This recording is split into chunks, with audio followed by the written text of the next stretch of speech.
Welcome back. Showtime's latest project explores the impact of racism in America. Everything's Gonna Be All White is a three-part documentary series about the history of race in our country, told exclusively by people of color. Joining me to discuss the docu-series is co-writer and producer Djali Brown Cepeda. But before we jump into that interview, we're going to take a quick look at the trailer. I think what annoys me most about white people is when they pretend like they're the victim. What's also annoying is when they kill us. What is fragile about whiteness when everything has been constructed around it? Every part of who I am has been distorted or criminalized. It's really just a bunch of white lies. We're storming the Capitol! You're not patriots. You're ridiculous. One of the definitions of American whiteness is ignorance. So everyone watching, that was just a quick look at the trailer. You could find the full thing online. But Djali, thank you so much for joining me and congrats on your new show. Can you tell us about Everything's Gonna Be All White? Yeah, well, thank you for having me. The show is a three-part documentary series plus a bonus episode available on Showtime. And it's really about what it means to be non-white in this country, our histories, our pasts, our presents, and what we hope for the future. And so by, passing the mic to all of our people, to, Black voices, Latino voices, Arab voices, Asian American voices, we're, showing that even though we're all coming from different backgrounds, we all have, certain commonalities. And what is that?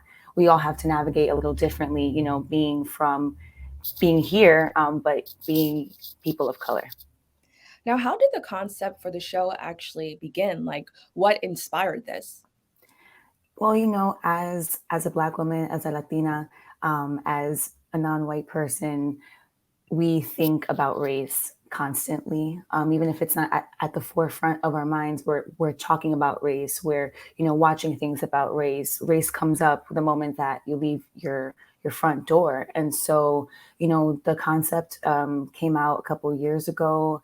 Me and the director, we sat, we read books, we formulated basically a presentation to say, this is what we want to do, this is the trajectory of the story we want to tell.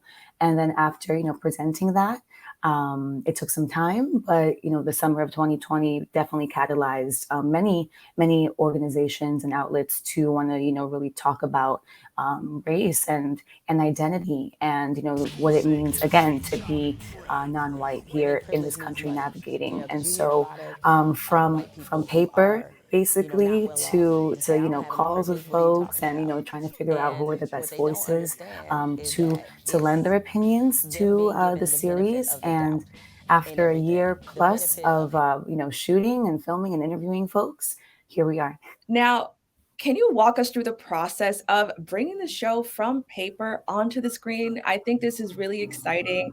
And due to the subject matter, was it hard to pitch and get people on board with it?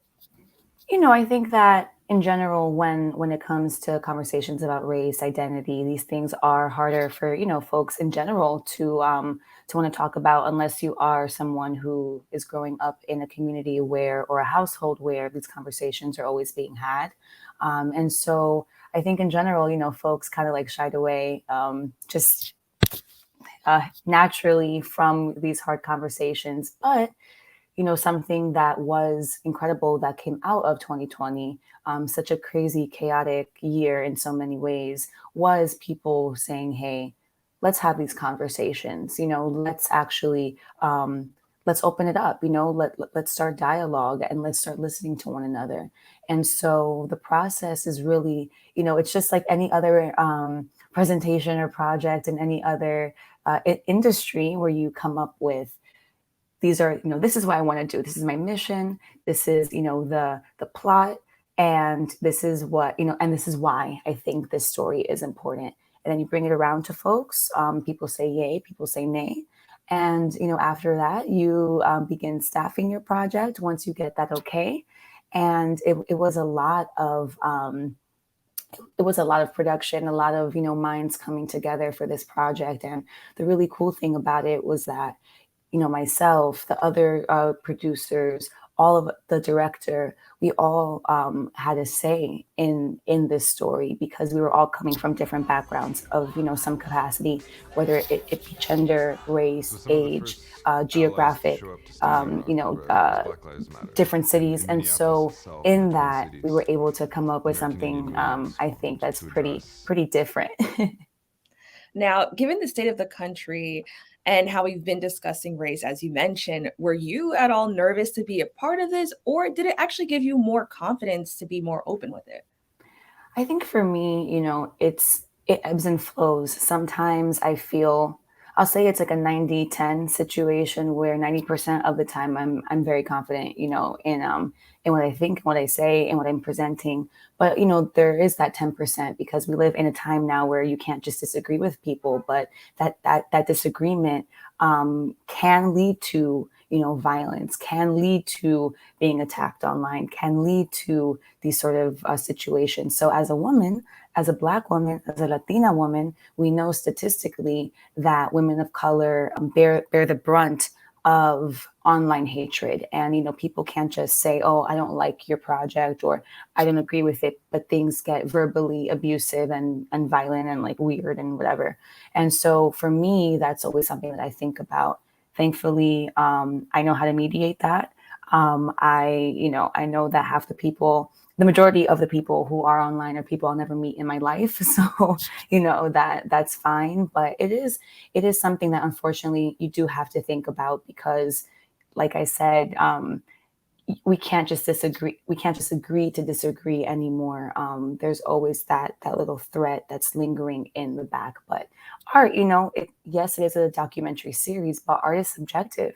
And not everyone is going to agree with your art or understand your art or get your art. So I think, understanding that takes a lot of the pressure off. Now, you kind of mentioned some themes and, just situations that are a little bit more serious, but I want to talk about the tone of the documentary. You mentioned in an interview that there is a little bit of comedy, as we saw in the trailer, and a little bit of like lightheartedness.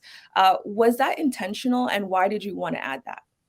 It was absolutely intentional, as Black people, as Latinos, as, pretty much all non-Black community or non-white communities rather, we heal through comedy. Our catharsis is making light of our, absurd situation and our absurd pasts and our absurd histories. When you think about race as a construct, it is absurd.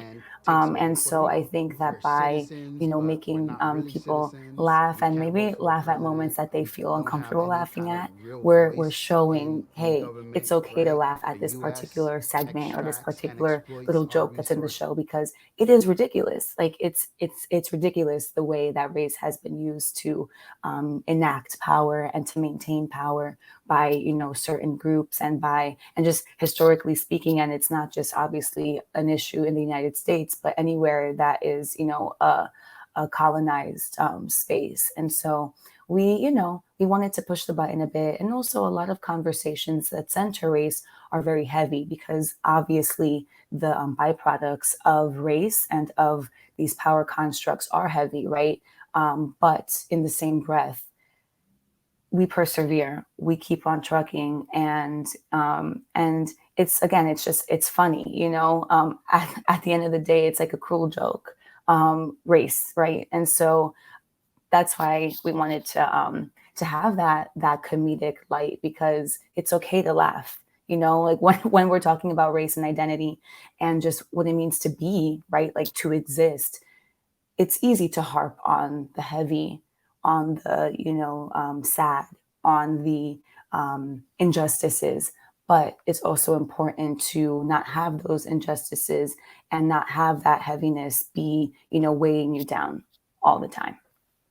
So we have just about 3 to 2 minutes left, but I really want to talk about the fact that you also had a moment to talk about colorism, which we don't really talk about a lot when we talk about racism. Can you explain why you wanted to add that? Absolutely. I think a lot of people, when we're talking about film or TV or just history, we think blackface, right? And that was one of the segments that I really loved in episode 3.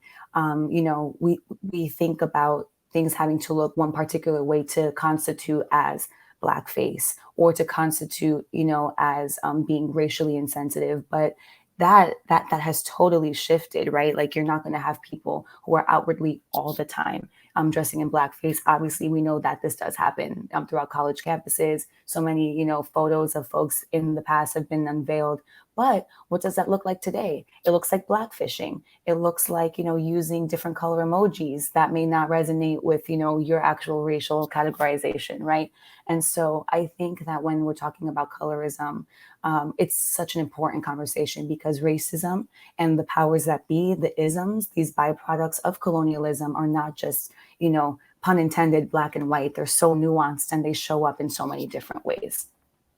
Djali, thank you so much for joining me to have this important discussion. Can you just quickly let everybody know where they can watch the show and how they can stay up to date with you? Yes, so Everything's Gonna Be All White is available on Showtime, all 3 episodes plus a digital episode. And you can stay in touch by visiting my Instagram, JaliBC, or visiting my website, imjali.com. Thank you so much. We'll be right back with more Open BxRx Tuesday.